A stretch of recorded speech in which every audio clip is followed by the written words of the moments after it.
यार क्या करूँ समझ में नहीं आ रहा है। मालिक यहाँ से काम भी हो गए छोड़े हुए, अब वो इतने जिद्दी हैं कि पैसे नहीं देंगे।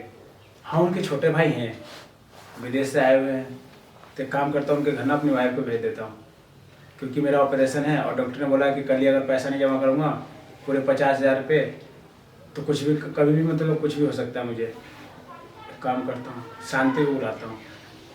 शांति, हाँ जी। इधर आना जरा। आ रही हूँ आ रही हूँ। इसी को बोलता हूँ, यही जाएगी। अरे आगे शांति। हाँ जी। आप खड़े क्यों हो गए?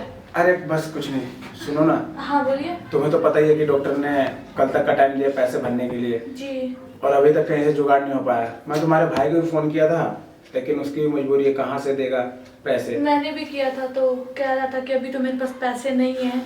वो तो है, सुनो ना 50,000 भरने हैं और डॉक्टर ने फोन किया था अभी, बोला कल तक अगर तुम पैसे भर के एडमिट नहीं होगे तो आगे कुछ भी हो सकता है। ऐसा मत बोलिए, कुछ नहीं होगा, सब ठीक हो जाएगा। देखो मैं जहाँ मैं काम करता था ना, वो हाँ। मालिक तो मैं फोन कर रहा था, नंबर मेरा ब्लैक लिस्ट में डाल दिया। जी। तो उनका भाई एक छोटा है हम्म। जो पिछली बार नहीं लेके गया था जहाँ पे, याद है? अरे हाँ हाँ। तो वहीं पे तुम चले जाओ, अगर तुम उससे मदद मांगोगी ना तो वो दे देंगे, क्योंकि ना वो अपने बड़े भाई से अच्छे हैं वो। हाँ हाँ बस उनको बता देना कि रामू का तबीयत खराब है, मतलब अपने पति का, मेरा नाम बता देना। ठीक है। और या तो हो सके तो आप तुम जाओ, मैं फोन कर देता हूँ। हाँ तो आप ना कहीं जाइएगा मत, ध्यान से सो जाइए। हाँ बस वो ठीक है। लास्ट दवाई बची है तो हाँ। मैं खा के फिर सो जाता हूँ। ठीक है, और सुनो हाँ पैसे जरूर लेकर आना, क्योंकि पता है ना कि डॉक्टर ने क्या बोला है। हाँ, अगर जो फिर वो नहीं देंगे तो मैं क्या करूँगी? क्या करोगे क्या? मैं मरना नहीं चाहता। अरे मत बोलिए ना ऐसा।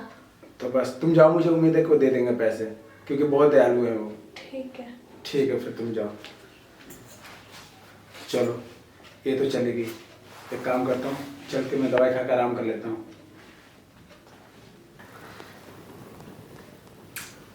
एक ही मेरे घर की दीवार है, इनको ठीक कराना है। और एक हमारे बड़े भाई साहब, उनके घर की दीवारें देखो कितनी अच्छी हो रखी है। लेकिन बड़े भैया हमेशा अपने घर पे ध्यान देते हैं और अपने बीवी बच्चों पे ध्यान नहीं देते। और एक मैं हूँ, अपने घर पे ध्यान ना दे के दूसरे लोगों पे ज़्यादा ध्यान देता हूँ। चलो कोई नहीं, अपने घर की भी दीवारें ठीक करानी पड़ेंगी मुझे लगता है। सर नमस्ते।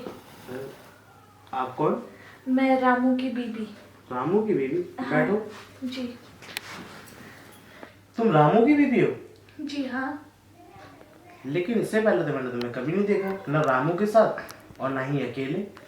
क्योंकि मैं घर में ही रहती हूँ ना, इसीलिए। अच्छा, तो तुम रामू की तरह काम नहीं करती? नहीं, रामू की तरह। वैसे वो आ क्यों नहीं रहा इतना टाइम से, ये तो मुझे बताओ। उनकी ना तबीयत बहुत ज्यादा खराब है। क्या तबीयत खराब है? जी। अरे एक बार कम से कम कॉल करके तो मुझे बताया होता। उनकी ना बहुत ज्यादा तबीयत खराब है, इसीलिए ना वो कहीं ना जा रहे हैं ना आ रहे हैं। अरे तो कम से कम मुझे कॉल करके तो बताना चाहिए था कि उसकी तबीयत खराब है, तभी तो मैं इलाज के लिए उसके कुछ पैसे दे पाता उसे।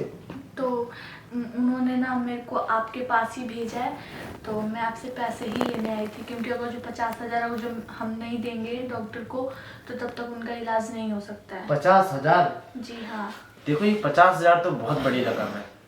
और आपके लिए? मतलब मेरे लिए नहीं, तुम्हारे लिए। कोई क्योंकि तुम्हें पता है तुम्हारा पति जितने सैलरी पे काम करता है ना, हाँ। उतनी सैलरी वो साल भर में भी नहीं मिलती होगी उसे।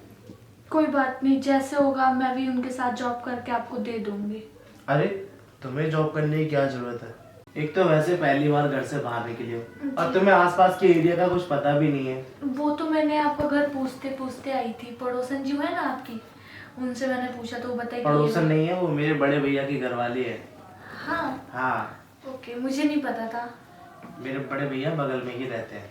हाँ बता देते वो। अच्छा हुआ तुम उनके पास नहीं गई, नहीं तो मेरे भैया बहुत अच्छे से फायदा उठाना जानते हैं। फायदा मतलब?